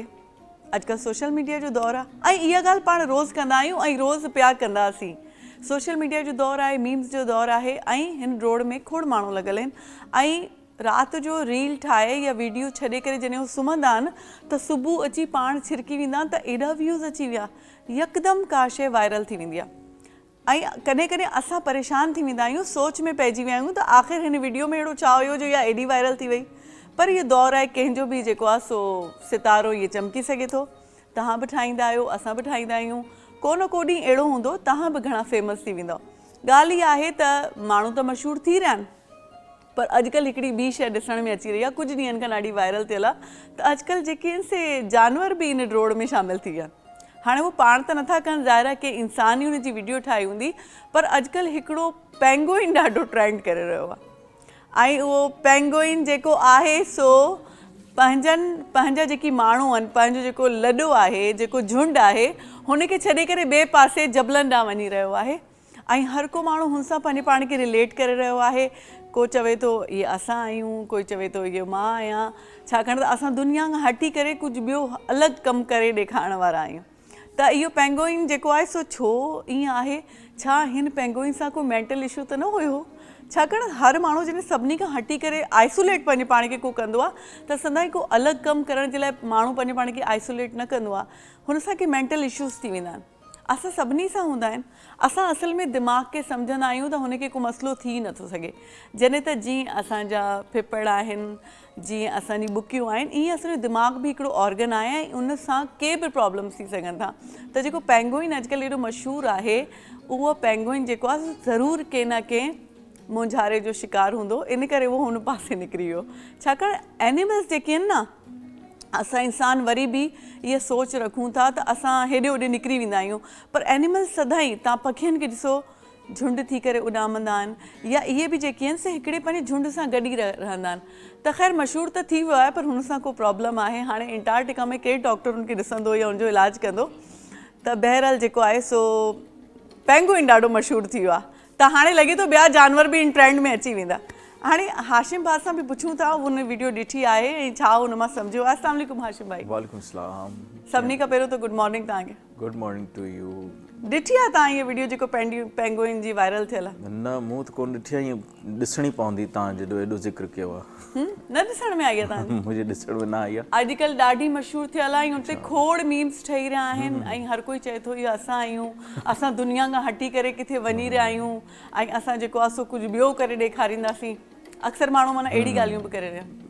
न ॾिसणी पवंदी वीडियो। अॼु तव्हां सर्च करे ॾिसो ऐं हुते केॾा मीम्स ठहिया आहिनि, तव्हां इहो ॾिसो। अच्छा, हा, उहे चवां पई न, कोई इंसान न, माना जानवर बि ईअं जेको आहे सो वायरल थी रहिया आहिनि। न, अलाह जी कुदरत अलाए किथे किथे वॾा नज़ारा आहिनि ऐं इंसान सर्च करे त वॾी शयूं मिलनि थियूं। ज़बरदस्त। अच्छा, जेका आहे असां पंहिंजी अॼु जी सेगमेंट बि आहे जंहिंमें असां अॼु जी अख़बार पढ़ंदा आहियूं, पर हुनखां अॻु में तव्हांखे ॿुधाईंदी हलां त असां जीअं अॼु मां कपिड़ा बि हुन जहिड़ा पाया, ईअं रूह अफ़ज़ा जहिड़ा। रूह अफ़ज़ा जेको आहे पंहिंजी सेगमेंट खे स्पॉन्सर कयो आहे। रूह अफ़ज़ा वारनि जो चवणु आहे त मशरूब मशरिक़ रूह अफ़ज़ा, हर घर जी पसंदि रूह अफ़ज़ा, पाण बि पियो, ॿारनि खे बि पियारियो रूह अफ़ज़ा। रमज़ान खां अॻु में तव्हां सभिनी जे लाइ रमज़ान जो ख़ासि तोहफ़ो रूह अफ़ज़ा। त असांजे लाइ त अची चुको आहे ऐं तव्हां बि जल्दी सां वञी करे वठी अचो, छाकाणि न्यू पैकिंग में आयो आहे, उन सां गॾु बॉटल बि मिली रही आहे। हाणे ॾिसूं था त अॼु जी अख़बार छा थी चवे। असां असल में चाहियूं था त असांजा नाज़रीन जेकी अख़बार पढ़णु छॾे विया आहिनि, उहो वरी सां जेको आहे अख़बार पढ़णु शुरू थी वञनि। त इहा हिकिड़ी सुठी हैबिट आहे। सुबुह सुबुह माण्हू उथे त अख़बार पढ़े। पहिरीं ॻाल्हि 27 जनवरी जी अख़बार आहे ऐं सभिनी खां पहिरियों त हिते ॾाढो सुठो जेको आहे शाह साईं जो शेर लिखियलु आहे, सोरिया मरी सोब के त दिलि जा वहम विसार। वाह वाह, भिटाई जी छा ॻाल्हि कजे। अच्छा, हाणे सदर आसिफ़ ज़रदारी जेको आहे सो जेको घरू तशद्दुद जो तरमीमी बिल आहे, उन जी मंज़ूरी ॾेई छॾी आहे ऐं उन सां गॾु गॾु जेको आहे सो 7 अहम बिल बि जेको आहे सो उन जी बि मंज़ूरी ॾिनी वई आहे, जंहिंमें इनकम टैक्स तरमीमी बिल बि आहे, डेवलपमेंट फंड ऐं ट्रांसफर ऑफ रेलवे जो बिल बि आहे ऐं नेशनल टैरिफ कमीशन जो तरमीमी बिल बि आहे ऐं एक्सपोर्ट डेवलपमेंट फंड जो तरमीमी बिल बि आहे। इहा हिकिड़ी अॼोके ॾींहं जी सुठी ख़बर आहे। घरेलू तशद्दुद वारो जेको बिल पास थियो आहे, इन जी मूंखे घणी ख़ुशी थी रही आहे। ऐं जेको आहे सो सिंध जो जेको वॾो वज़ीर आहे मुराद अली शाह साहिबु ऐलान कयो आहे त गुल प्लाज़ा जा जेके बि मुतासिर दुकानदार आहिनि, उन्हनि खे पंहिंजो कारोबार ॿीहर शुरू करण जे लाइ 2 महीननि जे अंदरि अंदरि माना मुतबादिल दुकान ॾिना वेंदा, जिते उहे ॿीहर पंहिंजो जेको आहे सो कारोबार शुरू करे सघनि। ऐं इहो तमामु सुठो ऐलान आहे ऐं ख़ुशि थी वञनि उहे सभई माण्हू जिन जा कारोबार जा नुक़सान थिया आहिनि। ज़ाहिर आहे हर को माण्हू पंहिंजे घर जो कफ़ील आहे ऐं मुतासिर त थिया आहिनि, जानी नुक़सान त थियो आहे पर वधीक नुक़सान न थियनि, हिकिड़ो सॼो ख़ानदान तबाह थी वञे। इन जे करे जेको सिंध हुकूमत इहो ऐलान कयो आहे इहो ॾाढो सुठो आहे ऐं हरू भरू में गोड़ कयो वेंदो आहे। पर ॾिसो असांजी सिंध गवर्नमेंट खे केॾो ख़्यालु आहे पंहिंजे कराची जे जेको आहे सभिनी दुकानदारनि जो, माना जेको तिजारती बिरादरी आहे उनजो वॾो असांखे ख़्यालु आहे, छाकाणि उन्हनि जे करे ई इहो शहर जेको आहे सो हले थो, जेको रोज़ानी बुनियाद ते एॾो कारोबार थिए थो उहो जेको ऐं जेको आहे सो हिकिड़ो ॿियो ख़बर बि शामिलु कयूं था। स्टेट बैंक जेको आहे व्याज जी शरह में 10.5% बरक़रार रखण जो फ़ैसिलो कयो आहे। इहा बि सुठी ख़बर आहे, माना वधाई न वई आहे। जेकी बि माण्हू इन्वेस्टमेंट कनि था या जेको आहे सो पंहिंजो रोक नाणो जमा कराइनि था उन्हनि जे लाइ माना इहा सुठी ख़बर आहे। कीअं हाशिम भाउ, अॼु माना सुठियूं, माना मायूसी वारी ख़बरूं न आहिनि, सभु ख़बरूं ॾाढियूं सुठियूं आहिनि। ख़बरूं असां पढ़ी वरितियूं, तव्हां बि प्रोग्राम ख़तमु थियण खां पोइ या ब्रेक में थोरी घणी अख़बार ज़रूरु टच कजो। हलूं था नंढी साई ते, साई खां पोइ वरी महिमान हूंदा, उन सां वरी ॻाल्हियूं हूंदियूं। तव्हां काॾे बि न वञो।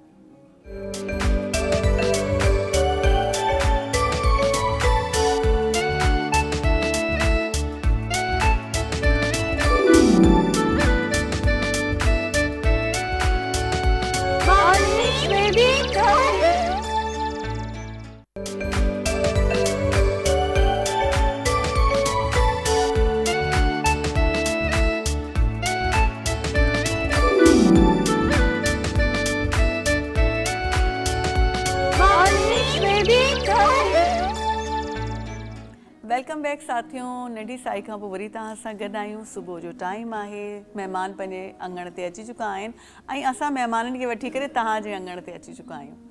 त कचहरी शुरू कजे, सुबुह वारी रिहाण ॾाढी ज़रूरी हूंदी आहे। जेकॾहिं सुबुह जे पाण उथंदा आहियूं त असांजो मूड ॾाढो ख़राबु हूंदो आहे, कंहिंजी बि दिलि नाहे चवंदी कंहिंसां ॻाल्हाइण जी। ऐं हर को माण्हू ऐं सोशल मीडिया जे करे उहो ई असां घणा चुप थी विया आहियूं, हर को पंहिंजी मोबाइल खणी वेठो हूंदो आहे ऐं केरु कंहिंसां ॻाल्हाए न रहियो, कंहिंसां ॻाल्हाए न रहियो हूंदो आहे।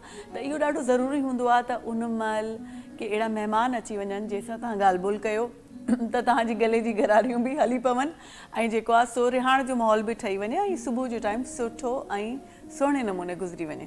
त महिमान अची चुका आहिनि, उन्हनि जो तारुफ़ करायूं त तव्हां सां।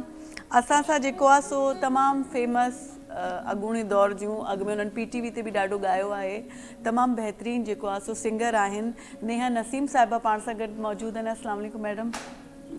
वालेकुम। बहुत बहुत शुक्रिया आपका, आप सुबह सुबह आई, आपने हमें टाइम दिया। नहीं मेरी जान, आप आई है तो मैंने कहा मैं भी आई जाऊं। जी जी बिल्कुल, थैंक यू। इंशाल्लाह आपसे बहुत अच्छे अच्छे गीत सुनेंगे इंशाल्लाह। ॿियो जेको आहे सो पाण सां हिकिड़ी एजुकेशनिस्ट मौजूदु आहिनि जेकी पाण पंहिंजो स्कूल रन करे रहियूं आहिनि ऐं उहो लेक्चरर बि आहिनि। शाहिदा तौफ़ीक़ साहिबा पाण सां गॾु मौजूदु आहिनि। अस्सलाम वालेकुम। अदी कीअं आहियो? ठीकु अल्लाह आहियो जो तव्हां? शुक्र आहे, तव्हां ॿुधायो ठीकु लॻा पियो? हा बिल्कुलु ठीकु। मालिक जो शुक्र आहे, अल्लाह जो अचण में तव्हांजी का परेशानी त न थी? भई स्कूल छॾे आहियूं। अच्छा हलो ठीकु आहे, कॾहिं कॾहिं ईअं बि ज़रूरी आहे। असल में 2 हफ़्तनि खां अदा जावेद चवे पियो त अचो तव्हां हिन प्रोग्राम में इन कयो, पोइ अॼु वरी पंहिंजो टाइम कढी वरी तव्हांखे ॾिनो आहे। हा सही वैसे त डेली रूटीन असांजी स्कूल में ई आहे बिल्कुलु। हा ऐं वरी मंझंदि जो कॉलेज आहे, पर कॾहिं कॾहिं असांखे बि टाइम ॾींदा कयो। न को मसइलो ई न, तव्हां दिलि सां घुरायो। अच्छा ॿिया जेके हिन पासे गेस्ट आहिनि से कारोबारी बिरादरी खां उन्हनि जो तालुक़ु आहे ऐं हिननि जी पंहिंजी कॉटन जी मिल आहे ऐं प्रेमचंद खटियाणी साहब पाण सां गॾु मौजूदु आहिनि। सर मूं तव्हांजो नालो सही कयो? ओके ओके, ख्याताणी। खात ख्याताणी। ख्याताणी। ख्याताणी, तव्हां ठीकु आहियो? बिल्कुलु शुक्र अल्लाह जो, रहमत मालिक। ख़ैरियत सां पुॼी वियो, छाकाणि कराची में को माण्हू किथे टाइम सां पहुची वञे ख़ैरियत सां, इहा ॻाल्हि ॾाढी अहम हूंदी आहे। ट्रैफिक वग़ैरह पर अच्छा ॿिया जेके आहिनि सो उन्हनि जो बि तालुक़ु जेको आहे सो एजुकेशन सां आहे, उहे बि लेक्चरर आहिनि। हाफ़िज़ मोहम्मद अहमद साहब पाण सां गॾु मौजूदु आहिनि। अस्सलाम वालेकुम सर। वालेकुम अस्सलाम, क्या हाल है, कैसी हैं आप? बिल्कुल ठीक ठाक, good morning. Good morning, same to you, thank you. जो एजुकेशन के से की फील्ड से लोग होते हैं उनकी वैसे ही मॉर्निंग बहुत गुड होती है। एग्जैक्टली, क्योंकि सुबह उठने की हमें आदत होती है। बाकी लोग थोड़े बहुत जो है ना बिगड़ जाती है उनकी रूटीन, लेकिन हमें तो कुछ भी हो टाइम पे तो पहुंचना होता है, क्योंकि हमसे पहले अगर स्टूडेंट आ जाए तो वो बिल्कुल भी अच्छा नहीं होता है, तो हमें तो बिल्कुल। हलो ॾाढी सुठी ॻाल्हि आहे। अॼु जेको आहे सो नाज़रीन पाण जेको आहे एजुकेशन ते बि डिस्कशन कंदासीं ऐं कारोबार ते बि डिस्कशन कंदासीं ऐं गीत बि ॿुधंदासीं। त सम्झी वञो तव्हांजी जेका हिसा इहा मॉर्निंग आहे सुठी गुज़रण वारी आहे, गॾोगॾु असांजी बि सुठी गुज़री वेंदी। त हलूं था अॻु में जेको आहे सो प्रेमचंद साहब खां जेको आहे सो सवाल कयूं था। सर तव्हां शुरू खां माना इहे बाय चॉइस सोचियो त मूंखे कारोबार ई करिणो आहे, माना जॉब पासे न आहे वञिणो, या तव्हांजी फैमिली वाइज़ तव्हांजो कारोबार? एक्चुअली असां बाय बर्थ बिज़नेसमैन आहियूं। अच्छा। ऐं कारोबार सां वाबस्ता आहे। अच्छा। जिनिंग फैक्ट्रियूं असांजूं सांगड़ में आहिनि ऐं नंढनि ॻोठनि में जेको आहे सो त मेन जेका इंडस्ट्री हूंदी आहे उहा जिनिंग फैक्ट्री हूंदियूं आहिनि। त असांजे पाकिस्तान में मेन रीढ़ जी हॾी जेका आहे सा काटन ई आहे। बिल्कुलु आहे। ठीकु आहे। जॾहिं केरु ॿारु मरंदो आहे उनखे तंजण बि काटन जो खपंदो आहे, जॾहिं मरंदो आहे तॾहिं उन कफन बि काटन जो खपंदो आहे, जो असां लाइ इंट्रोड्यूस थींदो आहे। ऐं मेन क्राफ्ट ऐं कैश क्राफ्ट जेको आहे सो काटन ई आहे। बिल्कुलु। इन मां ई असांजो कपिड़ो ठहंदो आहे, धाॻो ठहंदो आहे, ॿाहिरि माल वेंदो आहे, उतां ई पैसो ईंदो आहे सॼो।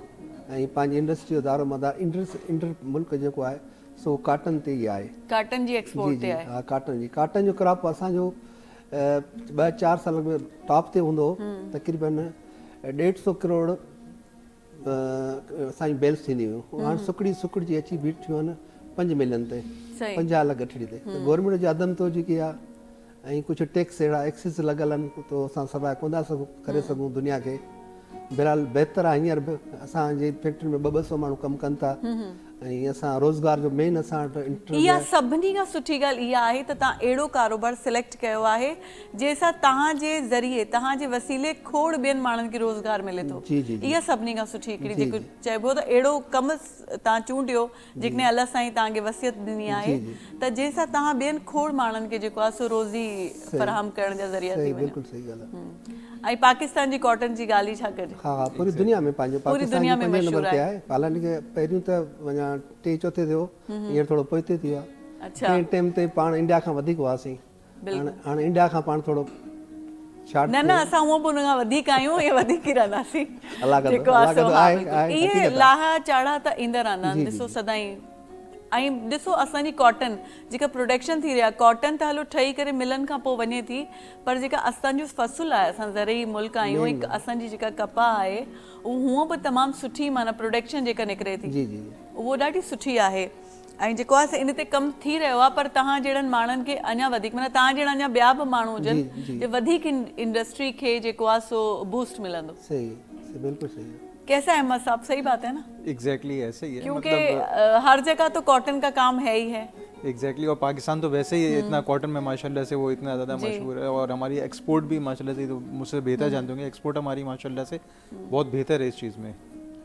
और आपने कॉटन की का ही मतलब पैंट पहनी है, मतलब कॉटन बहुत ज़्यादा है, मतलब आजकल देखा जाए तो हर फैब्रिक जितना लोगों ने मतलब बाकी को रिजेक्ट कर दिया है, कॉटन ही, क्योंकि हमारे जो क्लाइमेट है, एनवायरनमेंट है, उसके हिसाब से भी हमें सूट करता है। Exactly. तो हमारी अपनी बनाई हुई जो प्रोडक्शन है उसको हम ही लोग ज़्यादा कंज्यूम करें, करें, अच्छा लगता है जब पहला हक हम लोगों का है हमारा। जब हम बाहर जाते हैं और जब देख रहे होते हैं मेड इन पाकिस्तान लिखा हुआ है, तो वो उससे this is a proud moment for us. Exactly. नहीं, हमारा पाकिस्तान, खेलों का सामान कितना अच्छा हमारे यहाँ बनता है, सर्जिकल जो हमारे यूटेंसिल्स बनते हैं, जो सर्जिकल आइटम्स बनते हैं, वो काफी अच्छे बनते हैं। हाँ, वो भी हमारे यहाँ के मशहूर है। चलें हम खवातीन भी थोड़ी सी जो है ना जी शायदा साहिबा अॻु में तव्हां खां पुछंदमि, तव्हां पंहिंजो स्कूल खोलण जो फ़ैसिलो कीअं वरितो? माना असल में मां हिकु एज़ अ टीचर हुअसि, उन खां पोइ 5 साल स्कूल हलायो, ऐं हिन स्कूल जो पहिरियों ओनर हो डोगर साहब, इम्तियाज़ डोगर साहब। जीअं हुन एतिरो ट्रेंड करे छॾियो जो हू हुनखे सेल आउट करे पियो, त मूं हुन खां परचेज़ कयो। अच्छा। पोइ हिन खे परचेज़ करण लाइ मूंखे तक़रीबन 26 साल थिया, ऐं मां ही पंहिंजे स्कूल खे पाण हलायां पई, ऐं मूंसां गॾु मुंहिंजो हस्बैंड आहे।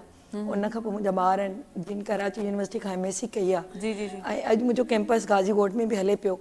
पर मुंहिंजो मेन जो पर्पज़ आहे उहे ॿार जेके तइलीम हासिल नथा करे सघनि, ऐं तइलीम एॾी सस्ती बि न आहे। बिल्कुलु ॾिठो वञे त हिकु जेका घरनि में झाड़ू पोछो करण थी वञे, उहा पंहिंजे ॿार खे कीअं तइलीम ॾींदी?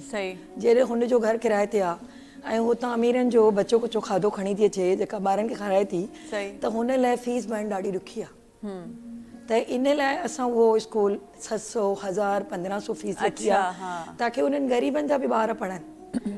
वरी ॿी ॻोठाणा जेके हिते लॾे था अचनि कराची में पंहिंजे कमाइण जे ज़रिए, ऐं हुनजे अंदरि हिकिड़ो रुझान आहे त नियाणियुनि खे तइलीम खां महरूम न कयूं। असां उन्हनि लाइ हिकिड़ी सेपरेट क्लासिस स्कूल ई सेपरेट स्टार्ट कयोसीं ताकी उहे नियाणियूं जिन जे पेरेंट्स जी सोच आहे त को एजुकेशन में अॼुकल्ह जा हालात ॾाढा ख़राब थी विया आहिनि, ख़ासि तौर पे मोबाइल ॿारनि में पढ़ाई जो रुझान घटिजी वियो आहे। पोइ हिन जे करे असां हिकिड़ो अलॻि सिस्टम उते as a coordinator as a teachers as a सभु उते अलॻि सिस्टम कयो आहे। पर फ्रंट में मुंहिंजी पंहिंजी ऑफिस आहे, बॉइज़ अलॻि आहे, गर्ल्स अलॻि आहे। ऐं हिन वक़्तु असां वटि 45 टीचर्स आहिनि जेके रनिंग करनि पियूं ऐं मार्शल सां सुठी क्वालिफिकेशन आहे। ऐं अलाह जो शुक्र आहे असां वटि हाणे वरी इवनिंग में कॉलेज बि स्टार्ट थी आहे जेको अॼु ही माना 2026 पहिरियों साल आहे जंहिंमें असां कॉलेज रिज़ल्ट कराई आहे। ऐं अलाह जो शुक्र आहे हाणे का बि नियाणी असांजे बेटाईबाद जे अंदरि तइलीम खां महरूम नथी रही सघे। बेटाईबाद में आहे तव्हांजो? जी, हे बेटाईबाद जे शादी खान चौक ते स्कूल आहे। ऐं मुंहिंजो इहो पर्पज़ आहे त ग़रीब खां ग़रीब ॿार तइलीम हासिल करे, तइलीम खां महरूम न थिए। छो जो तइलीम त हिकु ज़रियो आहे ऐं हिकु असांजो ज़ख़ीरो आहे। तइलीम हिकु ज़ेवर आहे ऐं हिन ज़ेवर जे ज़रिए हिकु ॿार वॾो थी पंहिंजी ज़िंदगी ठाहे सघे थो, चाहे उहा नियाणी हुजे चाहे पुटु हुजे। बिल्कुलु। जेकॾहिं असां वटि त इल्मु न आहे त असां अधूरा आहियूं, बिल्कुलु अधूरा आहियूं। जेकॾहिं अॼु फैक्ट्रियुनि में वञो किथे बि वञो पोइ बि एजुकेशन मस्ट आहे। ॿिन हाशिम में वञो या ॿिन सफ़ीर में वञो त सभ खां पहिरियों क्वालिफिकेशन था पुछनि। सही त छा आहे अॻिते त हू नथा पढ़ी सघनि फस्ट ईयर इंटर में, छो जो हुननि जा माली हालात वॾा कम घटि आहिनि। पोइ हुनजे करे घटि में घटि मैट्रिक क्वालिफिकेशन हुजे। अच्छा। ऐं ज़्यादातर मां यतीम ॿार ज़्यादा खणंदी आहियां। अच्छा अच्छा। हिन वक़्तु बि मूं वटि माशाअल्लाह सां 80 अहिड़ो ॿार आहे जेको यतीम आहे। काफ़ी त अहिड़ा ॿार आहिनि जिन जो पीउ माई न आहे, अच्छा, पर हू पढ़नि था। पोइ अहिड़ा के वॾा ऑफिसर हूंदा आहिनि जेके ईंदा आहिनि, पोइ हुननि खां कंहिंखां कोर्स वठंदी आहियां, कंहिंखां यूनिफॉर्म वठंदी आहियां। कुझु आहिनि अहिड़ा माण्हू जेके सपोर्ट कनि था, पर फीस 1 रुपयो बि न वठंदी आहियां। हुनजो महीने जो राशन ॾींदा आहियूं ऐं ईद जा कपिड़ा थी विया, इन केस का शुगर जी पेशेंट वियो आहे, मेडिसिन थी वियूं, कंहिंजो महीने जो राशन थी वियो, माना रोज़मर्रा असांजा कम हलंदा आहिनि। ऐं अलहमदुलिल्लाह उन्हनि जी दुआउनि सां अॼु असां पंहिंजी कॉलेज स्टार्ट कई। बिल्कुलु। ऐं इन्हनि दुआउनि सां तव्हां ॾाढा सुठा लॻा पिया आहियो माशाअल्लाह, ऐं तमामु सुठो तव्हांजो जज़्बो आहे जंहिं तहत तव्हां स्कूल हलाए रहिया आहियो। छाकाणि स्कूल अॼुकल्ह जे दौर में उहो माण्हू सोच खोलींदो आहे जेको चाहींदो आहे त वधि खां वधि कमाइजे। न कमाइण मुंहिंजो पेशो ॾिठो वञे त माण्हुनि इनखे मुंहिंजो डेली जी रूटीन अगरि अल्हम्दुलिल्लाह अल्लाह जो शुक्र आहे, अल्लाह साईं क़बूल करे पंहिंजी बारगाह इलाही में, मूंखे जेकॾहिं ॾींहं में 5-6 बेवा औरतूं न अचनि न मूंखे मज़ो न ईंदो आहे। मां हेसि ताईं पंहिंजे घर न वेंदी आहियां जेसि ताईं कंहिंजो न को मसइलो। हाणे कुझु ॾींहं पहिरियों असां वटि हिकु अहिड़ो पेशेंट आयो जंहिंजे टंग जी सर्जरी थी, हुनजो ट्रीटमेंट लाइ कोई ज़रियो न हुयो। पोइ हुनजी ज़ाल हुनखे आहिस्ता आहिस्ता पकिड़े वठी आई। असां हुनखे रेफर कयोसीं डॉक्टर ॾे ऐं डेली ट्रीटमेंट हुनखे केबिन स्टार्ट करणी। केबिन में कुझु माल विझराइणोसीं ताकी हुनजी डेली जी रूटीन हले। हू पंहिंजे ॿारनि खे किथां खाराईंदो। ऐं पोइ वरी मूं पंहिंजे मासीअ सां घर हुनजे वियासीं। मां चयो पाण बि त ॾिसूं न छा हालत, पर माना हुनजा हालत वाक़ई ख़राबु हुया ॾिठो वञे त। त अहिड़ी तरह सभु मिली करे इन्हनि ग़रीब अवाम जा मसइला हल कयूं ताकी हिननि जूं दुआऊं अर्श ते वेंदियूं आहिनि ऐं मुंहिंजो मालिक किथां ॾे का ख़बर ई न। बिल्कुलु। ऐं तव्हां जहिड़ा घणा माण्हू जेतिरा थी सघनि त इहा माना हिकु त लिटरेसी रेट जेको घटि आहे, इवन कराची में असां चवंदा आहियूं ॻोठनि में, जैसे गाँव में हम लोग नॉर्मली बोलते हैं कि गाँव वगैरह में कम है, लेकिन आप यकीन करें शहर में भी बहुत से ऐसे एरियाज हैं, बल्कि यहाँ पे ज़्यादा, क्योंकि बच्चे छोटे होते हुए जैसे इन्होंने बताया कि कोई बेवा हैं या उनके घर में कोई कफील नहीं है, वो यतीम है, तो बच्चे छोटी उम्रों में कहीं ना कहीं मजदूरी या कोई काम शुरू कर देते हैं। नहीं, यतीम के अलावा भी जो गरीब होता है मुस्तकब, जैसे कोई टायर का काम कर रहा है, कोई छोले बेच रहा है, वो इंटरेस्टेड है। अब एक औरत आई कि मैंने बच्चों को 10 रुपए दिए, 10 रुपए की कॉपी लेकर आए, झाड़ू के तिनके से मैं उठी तो वो बच्चे लिख रहे थे, तो मैं रोने लगी कि अल्लाह ताला इतना दे कि मेरे बच्चे पढ़ सके। तो जब अपने हालात का इजहार किया, मेरे पास आई, तो मैंने कहा आप रोए नहीं, अल्लाह करीम है, आप अपना कोर्स लें और मेरे स्कूल में अल्लाह तहां जड़न मारन जे जरिए माना अल्लाह साईं जी सोच सुठी है ना, त तहां जो वहम घुमा भी न त रब किथां तो देखा खबर न है। बिल्कुल हां हां सही न रियली अदी भी सिंधी गालाए रही है तो अदी सा भी सिंधी में ही गालाए जे। आमीन आमीन। नहीं नहीं, मुझे लोगों की दुआएं अल्हम्दुलिल्लाह, अल्लाह का शुक्र है। अच्छा, तहां सा सिंधी में गालाए जे? मैं थोड़ा उर्दू और सिंधी मिक्स करूंगी। चलो इहो भी तो खुशी है ना, तो सिंधी गालण जी कोशिश कन था। बिल्कुल सुठी गाल है। पर सबनी खां अॻु में तव्हां गीत पुछां, गीत ॿुधजे त जीअं थोरो माहौल जेको आहे सो माहौल के पहले चेक करियो। अच्छा, छा माहौल आहे? माहौल तो यो आहे कि सुबह जो हमें सुबह को मौसीकी भी सुननी है, हमें गपशप भी करनी है, ठीक है, चलिए जैसा और आपका जो है mood ना, हो, जैसा माहौल चाहे जी आप जो Morning तो सुनाएंगी सीधी वो करनी माहौल है। बन जाएगा। हम तो जिस तरह का भी म्यूजिक जैसा भी हो बंदा एंजॉय करता है। मेरा ख्याल है इनके आंसू गायब करने के लिए कुछ सुनाना पड़ेगा। हाँ बिल्कुल, क्या हाँ, ख्याल ताकि है? वो खुश हो जाए। आप लेकिन क्या उनको कहती हैं? पता है खुशी के आंसू हैं कि वो और ये फील कर रही है अच्छा कि काम कर रही हैं। हाँ वो अंदर से बहुत खुश है और कि वो मेरी जान एक बात मैं कहना चाहती हूँ कि हम इंसानों के लिए तो एक दूसरे के लिए बहुत सोचते हैं। आज ख़ास तौर पे इस चैनल के तवस्सुत से मैं एक मैसेज देना चाहती हूँ कि डॉगीज जो है ना, जानवर, जी, जी, बिल्लियाँ, कुत्ते, उनको अगर कोई खाना नहीं दे सकता तो उनको मारे भी नहीं। ये मुझे बड़ा अफसोस है, इस चैनल के थ्रू कहना चाहूँगी कि मेरे इलाके में कुछ डॉगीज हैं। एक बिल्ली बिल्कुल छोटी सी, उसकी टांग टूटी, फिर भी उसको पत्थर मार रहे हैं बच्चे। ये गलत बात है। तो थोड़ा इस चीज़ पे हमारी हुकूमतें ज़रा ख्याल करें। हम बाहर के ममालिक में जाते हैं तो वहाँ पे डॉगीज की बड़ी, बिल्लियों की बड़ी रिस्पेक्ट है, और यहाँ पे ऐसा नहीं है। अफसोस के साथ कहना पड़ रहा है। नहीं, वैसे लेकिन हमारे इस पास चीज़ एक पे बहुत गौर रिस्पेक्टेबल फरमाया बिल्ली जाए। मौजूद है हमारे नहीं, चैनल में, मेरी हमारे अपनी तो- स्टूडियो में भी बहुत मेरी freely अपनी तो घूमती दो है। हैं। अच्छा, मेरा अपनी डॉगी भी है, हाँ। लेकिन उनका भी मैं केयर करती हूँ। लेकिन मैं अपने दिल से ये बात कहना चाहूँगी कि थोड़ा लेकिन देखिए जैसे आप एहसास रख रही हैं, ये हम लोगों का काम है। हमें अपने बच्चों को सिविल सेंस सिखाना चाहिए बहुत छोटी उम्रों में। बिल्कुल बिल्कुल। अक्सर ऐसे भी होता है ना हमारे बच्चे- कि बहुत सारी औरतें निकल जाती है काम पे, बच्चे भी बाहर उलते रहते हैं। वो आया कुत्ता आया, चाहे बिल्ली आई, कोई भी जानवर आ गया, पत्थर जो पत्थर मारा ना, मैंने तो देखा, सबकी अपनी सोच आंखों एक से जैसी देखा, नहीं है मैं ना। दुख हो गया मुझे अंदर से, क्योंकि आपके अंदर एक बहुत हसास दिल है। मैं हाँ। चलिए और जब तक आप जैसे लोग मौजूद हैं इसी तो मौके पे इन जानवरों कुछ- के हुकूक के लिए कुछ ना इसी कुछ काम मौके होता पे रहेगा। आपके लिए कुछ सुनाई देती हूँ। जी बहुत मॉर्निंग को अच्छा करते हैं, क्या ख्याल है? बिल्कुल।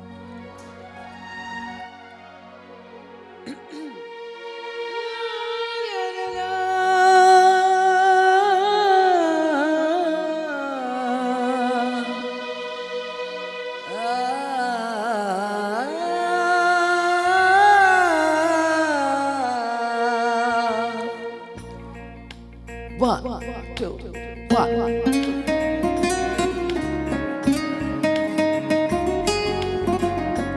क्या बात है? हाशिम भाई के लिए बहुत सारी क्लैप हो जाए एक बार मिलके। मैं मेरा दिल पर जानी, बुलियाती प्यार कहानी, सामाज आया है तूफान, मौसम हुआ है बेईमान। मैं मेरा दिल पर जानी, बुनियादी प्यार कहानी, सामाज आया है तूफान, मौसम हुआ है बेईमान। मैं मेरा पर जानी, बुनियादी प्यार कहानी।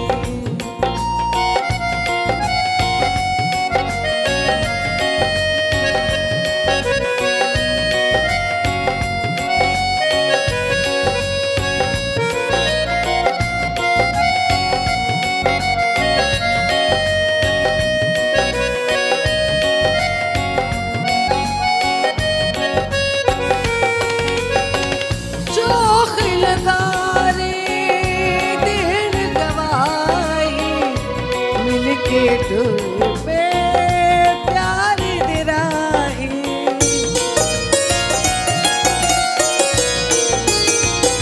जग तक सावे तेरी कसमें, मैंने उसे पल दी जुदाई, अखियां ने खेद रचाई, कमली भी होश बुलाई, जुल्फा भी हुआ परेशान, मौसम होया है बेईमान। मैं ते मेरा दिल भर जानी, बुनियाद प्यार कहानी।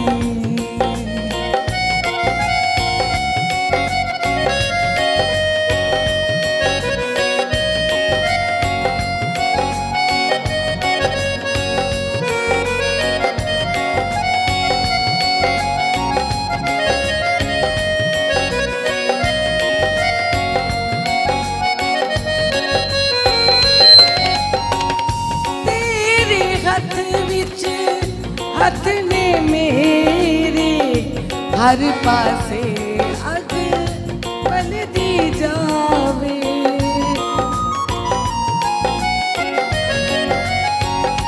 मैं सटपल की उम्र गुजारा प्यार कोई जिलावे तपियां ने सर जमावा एनू में की समझावा अनलाए कालू अनजान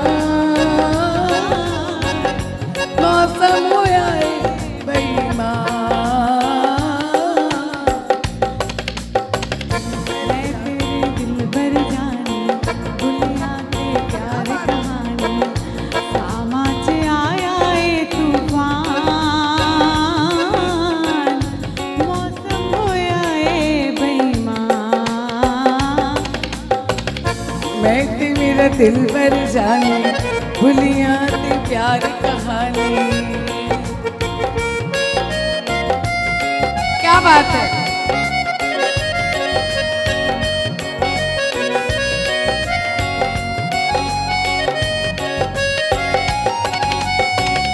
शोख लवारे दिल गवाई मिलके टुर पे प्यार दिराही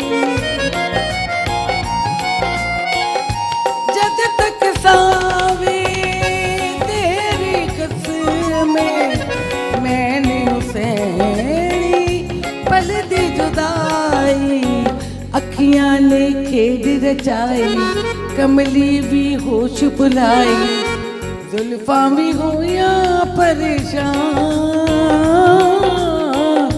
मौसम होया है बेईमान मैं ते मेरा दिल भर जानी मैं ते मेरा दिल भर जानी मैं ते मेरा दिल भर जानी मैं ते मेरा दिल भर जानी थैंक यू सो वाह, मच जबरदस्त, तमाम बेहतरीन।